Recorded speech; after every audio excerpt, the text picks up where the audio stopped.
Well, howdy there, folks. This is Dreamtime with Jesse, episode 1 of season 2. Sadly, not exactly as I'd planned it. That's not surprising at all, is it? But I still sketched some stuff out, enough to make at least one episode of Dreamtime with Jesse Illustrated, because I am a man of my word, and I said I would do it, so I'm doing it, alright? In any case, today's video is actually a mishmash or a splicing of a few dreams that I had that I felt went together well. So let's get started, shall we?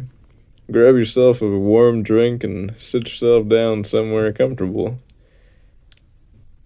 Alrighty. The camera is in first person. I'm looking up at the sky and its first light.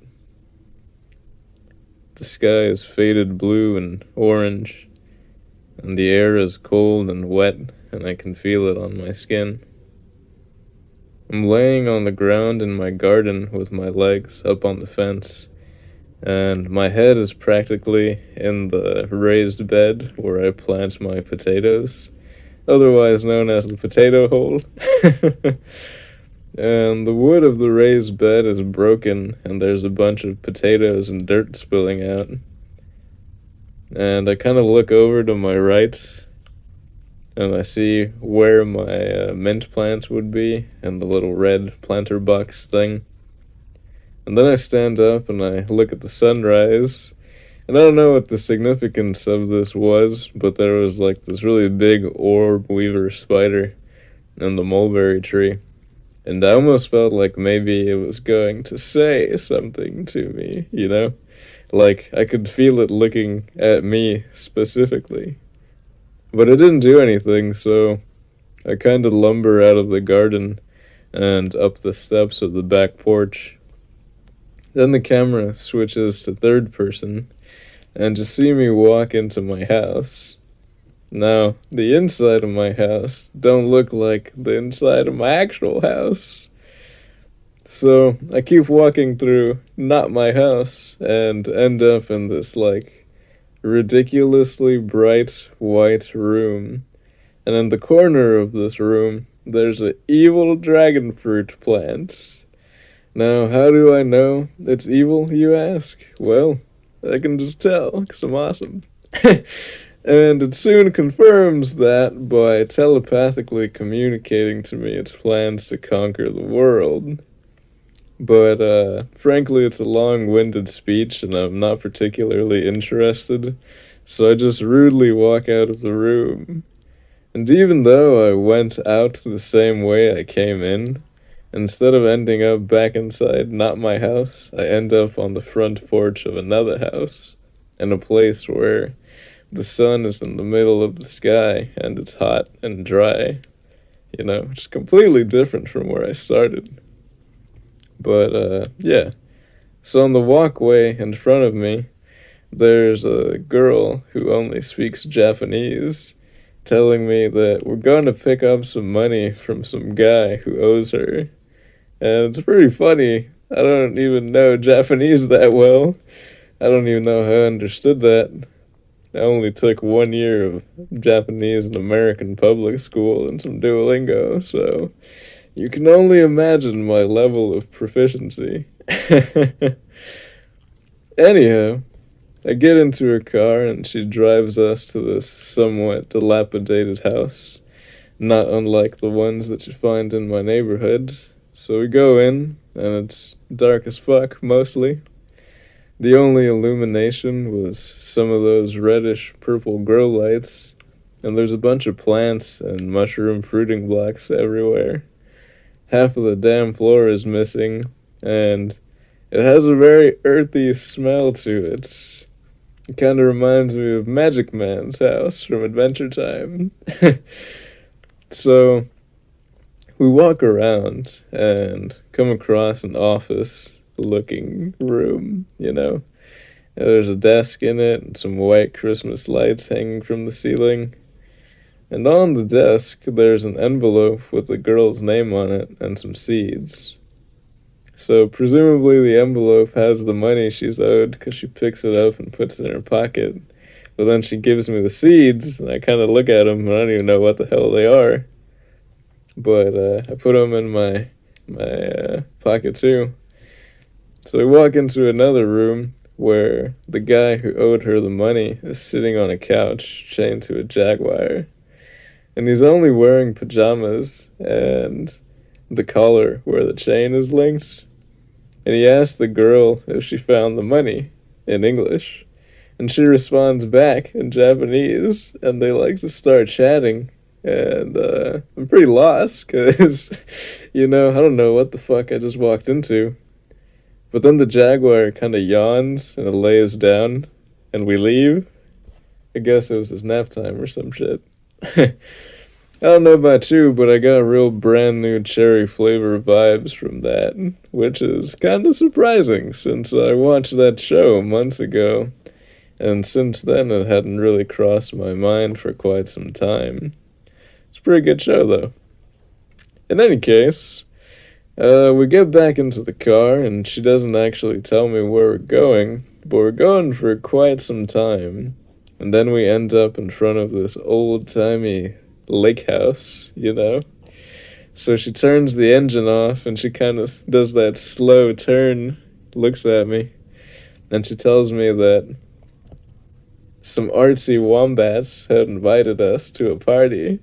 And she didn't tell me that we were going to this party because apparently I didn't want to go, which isn't very surprising because I'm not a particularly social person, I don't really like hanging out with a lot of people.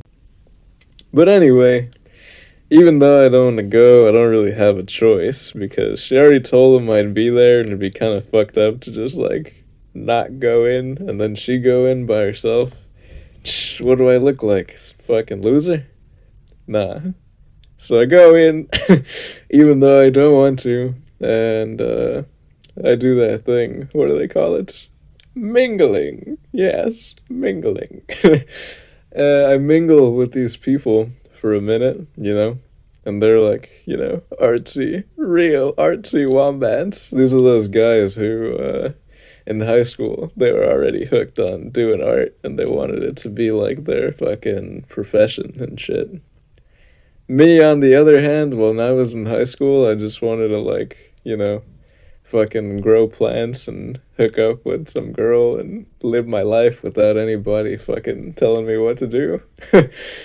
It's pretty sad that I haven't even been able to do, half of those things. I guess I can kind of sort of grow plants, but not that great, so, yeah. Depressing.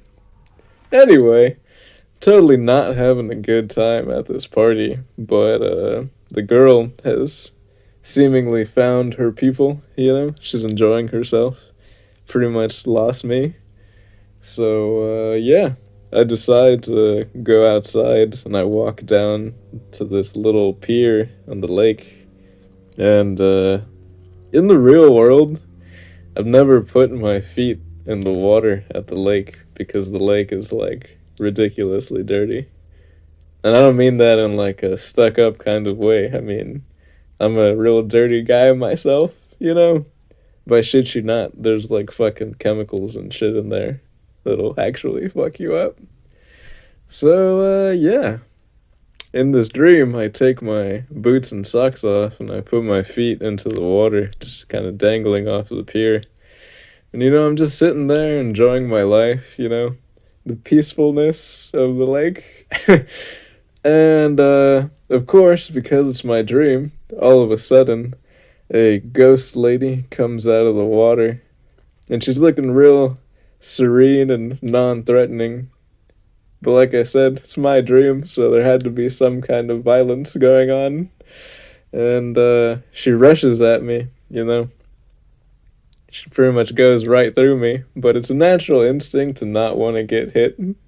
So, I kind of fall backwards, and I clunk my head on the pier. Not a hard enough clunk to knock you unconscious, but apparently a hard enough clunk to knock me conscious, because in the real world, I kind of sit up in my bed at the same time that it happens. Kind of reminded me of that scene in Scott Pilgrim where he's like, oh God, you know what I'm saying? Don't you just hate it when fucking ghosts do that shit to you? They can't hurt you, but it's quite unsettling to have it happen to you. But, yeah. Anyway, that's where the dream ends, guys. Hope you enjoyed my little bad drawings and, the story I had to tell you. And if not, I hope at the very least you got some good laughs at how bad the whole thing was. But, yeah, honestly, I'm kind of struggling to make my creative projects happen right now because circumstances in my life are just a little fucked. For example, I can't really make Makwawit videos right now because I'm really only home when the sun is down. It's pretty much the winter time now, so when you get up real early in the morning, it's dark. By the time I come back home from work, it's dark. Fun times, right? In any case, guys, that's all I got for you today. Oh, but wait, I gotta tell you about this really great song I found today. I think it was called Rises the Moon by Liana Flores, I think is her name. And I don't know, man. I found this song and it was just like, I heard it, every word resonated with me. I said, oh shit, this is my life right here, right now. you know, it's all about life's ups and downs and, constants, cyclical nature of it all. It's very, very nice. You should check it out. And, yeah, until next time, you'll take care of yourselves.